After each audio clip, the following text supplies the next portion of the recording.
Sir, काल अजित पवार यांनी असं म्हटलंय की 70,000 कोटीचे माझ्यावरती आरोप झाले ते मोदींनी केले होते, तरी माझ्यावरती फक्त आरोप झाले, त्याच्या पुढे काय?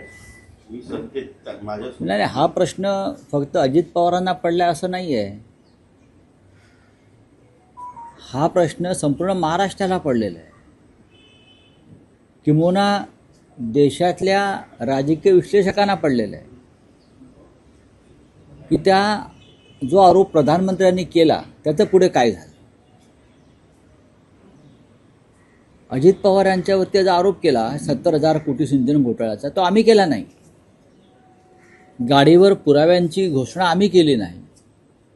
भोपाळमध्ये भारतीय जनता पक्षाच्या बैठकीत किंवा त्यांचा जो कार्यक्रम होता, मेळावा होता, अधिवेशन होतं, त्याच्यामध्ये देशाचे पंतप्रधान जबाबदारीनं बोलले अजित पवारांच्या सिंचन घोटाळ्यावर, आणि पुढल्या 8 दिवसामध्ये अजित पवार हे मंत्रिमंडळात आले. त्याच्यामुळे अजित पवारांचा प्रश्न जो आहे हा योग्य आहे. आणि सिंचन घोटाळ्याचं काय झालं आरोपाचं, याचं उत्तर देवेंद्र फडणवीस यांनी दिलं पाहिजे. आणि देशाच्या प्रधानमंत्र्यांनी दिलं पाहिजे. श्वेतपत्रिकेत भ्रष्टाचाराच्या, काँग्रेसनं केलेल्या भ्रष्टाचाराच्या श्वेतपत्रिकेत आदर्श घोटाळ्याचा उल्लेख होता. म्हणजे देशातला सगळ्यात मोठा संरक्षण खात्यातला घोटाळा असा त्यांचा संदर्भ होता. आणि ज्यांच्यावरती आरोप त्यांनी केला ते अशोक चव्हाण पुढल्या 72 तासामध्ये भारतीय जनता पक्षात वाजत गाजत आले. त्याच्यामुळे अशोक चव्हाणांना सुद्धा प्रश्न विचारण्याचा अधिकार आहे की आदर्श घोटाळ्याचं जे प्रधानमंत्र्यांनी किंवा सरकारनं जी श्वेतपत्रिका काढली त्याचं काय झालं. असे अनेक प्रश्न आहेत. असे अनेक प्रश्न विचारता येतील भारतीय जनता पक्षाला. भारतीय जनता पक्षाचा चेहरा वेगळा, मुखवटा वेगळा आहे. हे मुखवट्यावर चाललेलं सरकार आहे. अनेक भ्रष्टाचार, मोठे मोठे भ्रष्टाचार हे भारतीय जनता पक्षाने आपल्या पक्षात घेतलेले आहे. भारतीय जनता पक्ष ही वॉशिंग मशीन आहे आणि अमित शहा वॉशिंग पावडर आहे. बरं का, अमित शहा ही वॉशिंग पावडर आहे. वॉशिंग मशीनमध्ये घालायचं आणि अमित शहाची वॉशिंग पावडरात टाकायचे का सगळं स्वच्छ होतं. अजित पवारही तसेच झालेले आहेत. अशोक चव्हाण तसेच झालेले आहेत.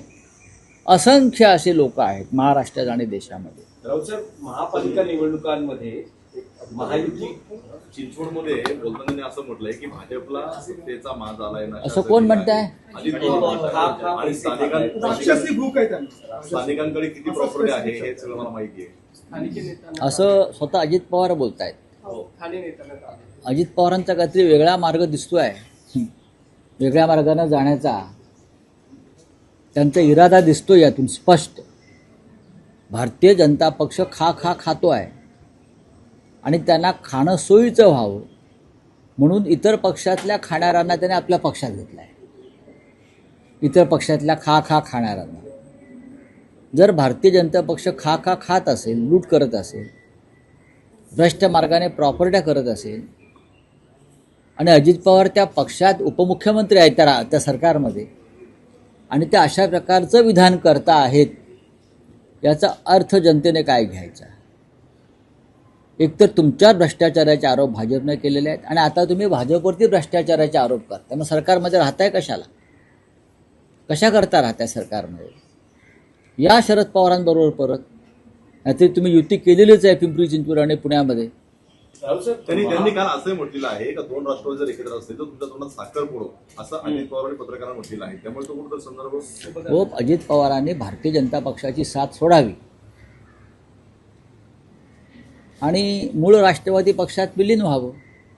अमित शहानं दिलेला पक्ष त्यांच्या हातात तो मूळ राष्ट्रवादी नाही हे त्यांनाही माहिती आहे. मूळ राष्ट्रवादी काँग्रेस पक्ष हा सन्मान्य शरद पवार साहेबांचा आहे. मूळ शिवसेना ही माननीय उद्धव ठाकरे साहेबांची आहे. पण अमित शहांच्या मस्तीपायी आणि माजोरडेपणापायी हे दोन्ही पक्ष दुसऱ्यांच्या हातात त्यांनी ठेवले. राऊसाहेब, महापालिका निवडणुकांमध्ये महायुतीची यशस्वी वाटचाल सुरू झाली. त्याला यशस्वी कसं काय म्हणता तुम्ही? बिनविरोध 66 उमेदवार निवडून येणं, त्यात एकट्या भाजपचे 44 उमेदवार आणि शिंदे शिवसेनेचे 19 उमेदवार असं. देशाच्या इतिहासामध्ये नव्हे ते जगाच्या इतिहासामध्ये इतके बिनविरोध लोक कधी निवडून आले नव्हते. हे तुम्हालाही माहिती आहे, पत्रकारांना माहिती आहे, राजकीय विश्लेषकांना माहिती आहे आणि लोकांनाही माहिती आहे. 60, 65 लोक बिनविरोध निवडून येतात. कोणत्या आधारावर? काय म्हणून असं यांचं कर्तृत्व आहे की यांना बिनविरोध लोकांनी निवडून द्यावं? लोकांनी या देशातल्या मोठ्या मोठ्या नेत्यांना बिनविरोध निवडून दिलेलं नाही, हे लक्षात घ्या. अटल बिहारी वाजपेयी बिनविरोध निवडून आले नाहीत, बॅरिस्टर नाथ पै कधी बिनविरोध निवडून आले नाहीत, वसंतदादा पाटील बिनविरोध निवडून आले नाहीत, राम मनोहर लोहिया बिनविरोध निवडून आले नाहीत, नरेंद्र मोदी बिनविरोध निवडून आले नाहीत. आणि या महाराष्ट्रामध्ये हा जो नवीन ट्रेंड सुरू झाला बिनविरोध निवडून आणण्याचा, साम दाम दंडभेद, जबरदस्तीनं समोरच्या उमेदवारांना माघार घ्यायला लावायची, त्यासाठी निवडणूक यंत्रणा वापरायची, नाहीतर समोरच्या उमेदवारांवरती पैशाचा पाऊस पाडायचा. 5 कोटी 10 कोटी रुपये दिले या बिनविरोध होण्यासाठी आणि उमेदवारांना माघार घेण्यासाठी. कल्याणमधले महाराष्ट्र नवनिर्माण सेनेचे शहर प्रमुख मनोज घरत यांना दिलेला आकडा जो आहे हा डोळ्याची बुबळं बाहेर पाडणार आहे. बिनविरोध व्हावा आणि त्याने माघार घ्यावी म्हणून काल माहिती घेतली मी. जळगावला उमेदवाराने माघार घ्यावी म्हणून त्यांच्या घराघरामध्ये 5 कोटीच्या बॅगा घरपोच गेल्या. उमेदवारांचे डोळे फाटले आणि त्याने जर माघार घेतली. निवडणूक यंत्रणेला स्पष्ट सूचना होत्या. 3 वाजेपर्यंत माघारीची वेळ होती, पण त्यानंतर सुद्धा माघारीसाठी कोणी अर्ज घेऊन आले तर ते स्वीकारा आणि 3 वाजल्याच्या आधीची वेळ टाका. या स्पष्ट सूचना निवडणूक निर्णय अधिकाऱ्यांना काल मुख्यमंत्री आणि उपमुख्यमंत्री कार्यालयातून देण्यात आलेल्या आहेत. काल त्या संदर्भात मी ट्विटसुद्धा केलं. मला माहिती आहे काही अधिकाऱ्यांनी मला फोन करून सांगितलं, हे ज्याला तुम्ही आरो म्हणता, निवडणूक अधिकारी म्हणता, त्यांचे फोन कॉल जे रेकॉर्ड्स आहेत ते चेक करा.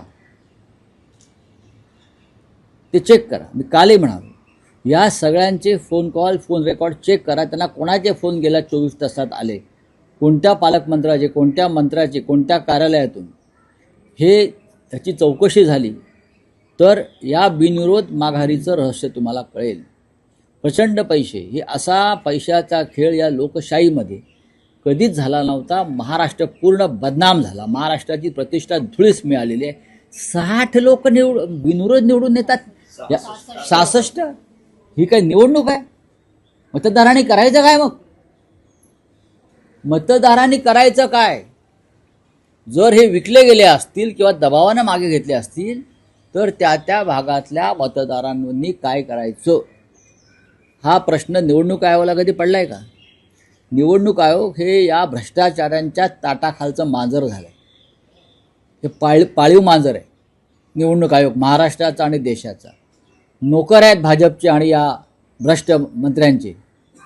जे कल्याण बॅनर्जी म्हणाले की Gyanesh Kumar is a servant of BJP, ते सत्य आहे. आणि महाराष्ट्रातले दोन्ही निवडणूक आयुक्तसुद्धा हे हरकामे आहेत, सरकारचे हरकामे.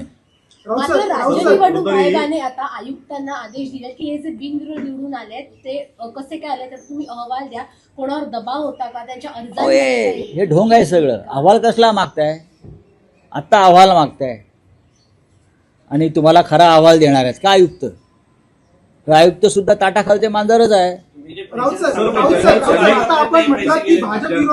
निवडणूक आयोगापर्यंत हे पैसे गेले त्याने तुम्ही भ्रष्टाचाराचे आरोप. संपूर्ण यंत्रणा विकत घेतलेली आहे. मी काय म्हणतोय, संपूर्ण यंत्रणा निवडणुकीची विकत गेली आहे. त्यांच्या माध्यमातून निवडणूक अधिकाऱ्यांनी सुद्धा उमेदवारांना फोन करून सांगितलं माघार घ्या. सर, पण ज्या ठिकाणी बिनविरोध झालेले आहे त्या ठिकाणी महाविकास आघाडीचे बऱ्यापैकी उमेदवार होते. कुठेतरी त्यांच्यावरती दबाव असल्याच्या काही तुमच्याकडे दबाव आहे आणि पैशाचा वापर आहे. मी म्हटलं किंवा नेत्यांना कुठेतरी कमी पडले का आपल्या उमेदवाराला सांभाळण्यामध्ये? राऊत साहेब, एक विषय असा आहे की अर्ज मागे घेण्याची मुदत संपलेली आहे. सगळ्याच राजकीय पक्षांमध्ये बंडखोर आहे. तर ठाकरे बंधूंच्या युतीमध्ये त्या पक्षात जे अजूनही बंडखोर आपल्या उमेदवारीवर ठाम आहेत त्यांच्यावर काही कारवाई होणार आहे का? बघा, ज्यांनी पक्षादेश डावलून उमेदवारी ठेवलेली आहे त्यांच्यावरती कारवाई केली जाईल. माझ्या माहितीप्रमाणे आमच्याकडे जी पद्धत आहे की त्यांना पक्षातून दूर केलं जातं सगळ्यात जास्त जी आणि पक्षातून त्यांची हकलपट्टी केली जाईल उद्धव साहेबांच्या आदेशाने. सगळ्यात जास्त जी बंडखोरी झाली आहे ती स्वतः आदित्य ठाकरे यांच्या वरळी विधानसभेत झाली आहे. प्रत्येक एक वॉर्ड असेल, 96 असेल, 196, 97 मध्ये अपक्ष असतील, त्यांनी उमेदवारी केली आहे. काय सांगेल या संदर्भात? आदित्य ठाकरेंना कुठेतरी बंड शमवण्यात नाही, आम्ही यश आलं नाहीये. प्रयत्न आम्ही केले, अजूनही प्रयत्न चालू राहतील शेवटपर्यंत. आणि कार्यकर्त्यांना समजवण्याचा काल दिवसभर प्रयत्न झालेला आहे.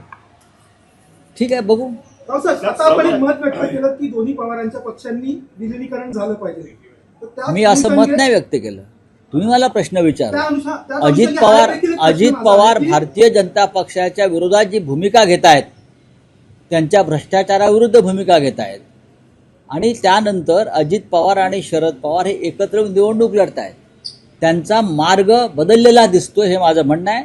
हा जर मार्ग बदललेला असेल तर त्यांनी भारतीय जनता पक्षाची साथ सोडावी. तर त्याच अनुषंगाने साहेब, माझा प्रश्न असा आहे, पूर्ण माझा प्रश्न करू द्या. मला प्रश्न असा आहे की दोन्ही पवारांच्या पक्षांनी एकत्र यायला पाहिजे. तर त्याच अनुषंगाने भाजप विरोधासाठी दोन्ही ठाकरेंच्या पक्षांनी पण विलिनीकरण झालं पाहिजे. अजित पवार आणि शरद पवार यांचा विषय वेगळा आहे. अजित पवारांचा पक्ष अमित शहांचा पक्ष आहे. त्यांनी पक्षामध्ये फूट पाडून ते वेगळे झाले सत्तेसाठी. आपण पत्रकार आहात, आपण मला प्रश्न विचारलेला आहे. सन्माननीय राज ठाकरे यांनी स्वतःचा पक्ष स्थापन केला आणि ते राजकारणात आले. त्यांनी पक्ष पळवला नाही किंवा चोरला नाही, हे आपण समजून घ्या. मुंबई महापालिका निवडणुकीतली सगळ्यात मोठी मुलाखत ठाकरेंची संयुक्त आणि पहिली मुलाखत तुम्ही घेत आहात. त्याचा काय तपशील आहे? कधी मुलाखत तुम्ही घेत आहात? कधी ही प्रचाराच्या पुढच्या टप्प्याची मुलाखत सध्या मिळणार आहे? तुमच्याबरोबर कोण असणार आहे? सध्या शिवसेना आणि मनसेमध्ये संयुक्तचा जमाना आहे. संयुक्त वचननामा, संयुक्त बैठका, संयुक्त प्रेझेंटेशन, संयुक्त सभा, हे सगळं संयुक्त असल्यामुळे मी नेहमी माननीय उद्धव साहेबांची मुलाखत घेत असतो किंवा बाळासाहेबांच्याही खूप मुलाखती घेतल्या. या वेळेला अशी एक चांगली सूचना आली, मग संयुक्त मुलाखत का नको? आणि त्याला या संयुक्त मुलाखतीला माननीय उद्धव साहेब आणि माननीय राजसाहेब यांनी मान्यता दिली. मुलाखत घ्यायला आता जर दोन नेते मुलाखत संयुक्त देत आहेत तर मग मुलाखतकर पण संयुक्त पाहिजेत. त्याच्यामुळे मुलाखतीला या वेळेला माझ्याबरोबर महेश मांजरेकर आहेत. अभिनेते, दिग्दर्शक, निर्माते प्रसिद्ध महेश मांजरेकर आणि मी ही संयुक्त मुलाखत घेऊ. आता मांजरेकर का? त्यांनी सुरुवात केली एका मुलाखतीतून, एक प्रश्न विचारला आणि त्यातून राजसाहेबांनी जे उत्तर दिलं त्यातून ही संपूर्ण संयुक्त ही प्रक्रिया सुरू झाली. एकत्र येणं, चर्चा करणं. त्याच्यामुळे आम्हाला असं वाटलं की मांजरेकरसुद्धा मुलाखतीला असावे, म्हणजे मुलाखत अधिक रंगतदार, रंजतदार होईल. पण ही मुलाखत तुम्ही कधी घेता आहात आणि ही कधी टेलिकास्ट होणार? म्हणजे कधी ही मुलाखत 6 तारखेला आम्ही घेतो आहोत. त्यानंतर ताबडतोब ती प्रदर्शित करण्याचा आमचा मानस आहे. सर, आज वरळीमध्ये स्वतः महायुतीचा जो मोठा मेळावा आदित्य ठाकरे यांच्या मतदारसंघात होतोय, स्वतः मुख्यमंत्री असतील, शिंदे असतील, अजित पवार, अनेक जे मोठे नेते आहेत ते आज प्रचाराचा शुभारंभ स्वतः वरळीमधून असं आहे करतायत. की- मराठी बहुल भाग आहे तुमचा मतदारसंघ, म्हणजे असं आहे की जर मुख्यमंत्री एखाद्या मतदारसंघात आले तर तिकडे त्यांचे उमेदवार निवडणूक लढतायत ना त्यांचे उमेदवार. मग ते आले तर त्याच्यामध्ये आक्षेप घ्यायचं कारण काय? राज्याचे मुख्यमंत्री आहेत, भाजपचे नेते आहेत, निवडणुकीचे सूत्रधार आहेत. कालच त्यांचं विधान ऐकलं की आम्ही या वेळेला वेगळ्या पद्धतीनं महानगरपालिका निवडणुका लढतो. वेगळ्या पद्धतीनं म्हणजे काय? भरपूर आतापर्यंत जेवढे पैसे टाकले नाहीत तेवढे पैसे टाकणार की उमेदवारांवरती धाकधपटशा दहशत निर्माण करून निवडणुका जिंकणार? वेगळ्या पद्धतीनं ते निवडणुका लढणार आहेत. आम्ही पण लक्ष ठेवणार ही वेगळी पद्धत काय आहे.